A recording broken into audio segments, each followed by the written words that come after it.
ये बताइए कि मखसूस नशिस्तों का केस, इसके अंदर सबसे ज्यादा जो हैरत अंगेज बात लगी सबको, वो यही लगी आज की समाअत के दौरान कि मौलाना फजलुर रहमान साहब तो कंटिन्यूसली ये कैंपेन कर रहे हैं कि इलेक्शन दोबारा कराए जाएं, धांधली हुई है और इस्टेब्लिशमेंट पूरे सियासी माहौल से दूर रहे।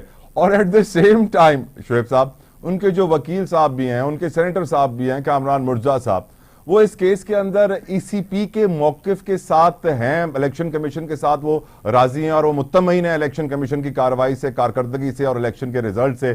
कुछ लोग कह रहे हैं शायद इसकी वजह यह है कि इतनी सीटें वो जीते नहीं जितनी उनको रिजर्व सीटों में मिल गई हैं, और कुछ लोग ये कह रहे हैं कि JUIF की सियासत ही कुछ ऐसी है। आपका क्या इसके ऊपर नजरिया है सर? मौलाना की बात में एक लाइटर नोट पे अगर मैं बात करूं तो वो कहते हैं कि मौलाना को हलवा मिले और वो भी मुफ्त, तो वो उसको कैसे छोड़ दें।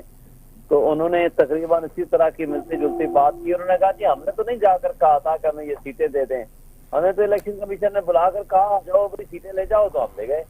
तो इसलिए इनका इलेक्शन कमीशन का फैसला दुरुस्त है। तो मैं ये एक्सपेक्ट कर रहा था कि आज ये जाते साथ कहेंगे कि नहीं जनाब, इलेक्शन कमीशन का फैसला दुरुस्त नहीं है, कॉन्स्टिट्यूशन की स्पिरिट कुछ और है, जमहूरियत का तकाजा ये है कि जिसको जितना मुतनासिब नुमाइंदगी का उसूल के मुताबिक सीटें मिलनी चाहिए। कुछ चले प्रिंसिपल स्टैंड सामने आएगा, लेकिन अफसोस हुआ मुझे बहरहाल भी सुन के। मगर जिस वक्त वो सीटें लेने चले गए थे उस वक्त भी हमें अंदाजा था कि ये बात करेंगे, और कुछ जज साहबान ने 2 दफा सवाल किया कि आप जो कुछ कह रहे हैं कि इलेक्शन कमीशन इसका मतलब दुरुस्त कर रहा है, तो उन्होंने बहरहाल उसकी हाँ में हाँ मिलाई। ये काबिल अफसोस बात है, उनको नहीं करना चाहिए था।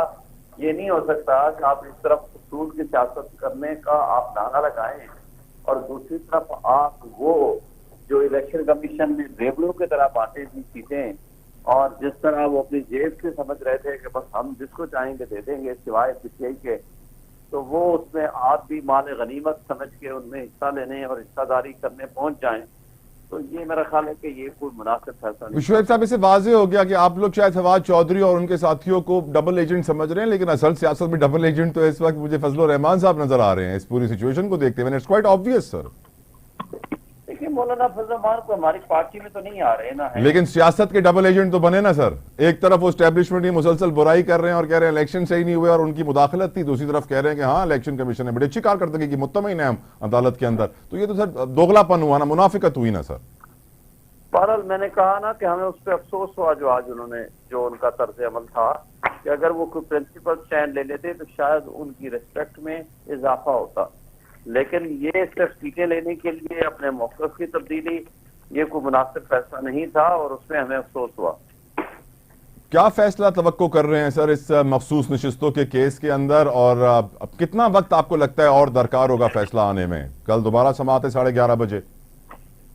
मेरा ख्याल है 1-2 दिन लगेंगे। इसी हफ्ते एक्सपेक्टेड है कि वो फैसला आ जाए, या तो सेम डे जब भी रिजर्व होगा, आज ही कल करते हैं या परसों करते हैं और फैसला आ जाए। और अगर कल परसों ना आ सका तो फिर रिजर्व करके 2-4 रोज में इसी हफ्ते एक्सपेक्टेशन यही है कि वो फैसला आ जाएगा। और मैं उम्मीद रखता हूँ, देखें एक कॉन्स्टिट्यूशन की स्पिरिट होती है, आइन के मुताबिक जिस पोलिटिकल पार्टी को PTI को हमने आज खुद नहीं कहा था कि हम इंडिपेंडेंट हैं, हमें इंडिपेंडेंट इन्होंने खुद बनाया, फिर हमें मजबूर किया, कहा कि जी आप किसी पोलिटिकल पार्टी में शामिल हो। हम सुन्नी सियासत काउंसिल में इसलिए शामिल हुए थे कि आप, क्योंकि हमारा तो अभी तक इलेक्शन का अभी वो सर्टिफाई उन्होंने नहीं किया हमारे इलेक्शन को, तो हमने कहा बजाय इस बात के कि फिर